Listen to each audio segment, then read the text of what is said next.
Good morning সবাইকে। ফুলের মালি চলে আসছে বাগানে ফুল তুলতে। আজকে দেখাবো একটা ফুল, কে কে চেনে ওই ফুলটা বলবে। এই এখনকার দিনে তুলসী গাছে একদম গাছটা হতে না হতে দেখো মঞ্জুরি চলে আসে। কেন চলে আসে বুঝতে পারি না, এই সিজনটাই চলে আসে। ও বাবা, গাছে লঙ্কাও চলে আসে এই গাছটাতে। যাই হোক, চলে দেখাচ্ছি ফুলটা, যেটা দেখানোর জন্য এসছি। বলবে ফুলটা কি ফুল, চেনো কিনা। অনেকগুলোই ফুটেছে, ওই দেখো দুরানি ফুটেছে। এটা শালিক দেখা ভালো, ও মা উঠে গেল। দেখা তো ভালো জোড়া শালিক, কিন্তু আমি তো দেখে ফেললাম এক শালিক। দেখেছো, গাছটা বেশ সুন্দর হয়েছে, আরো ফুলও ফুটেছে।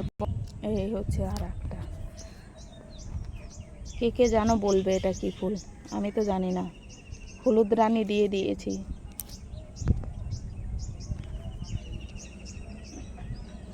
বলো এবার দেখি, আমি নাম জানি না বলে নাম না জানা ফুল হলুদ ফুল বলেছি। বলো দেখি এটা কি ফুল।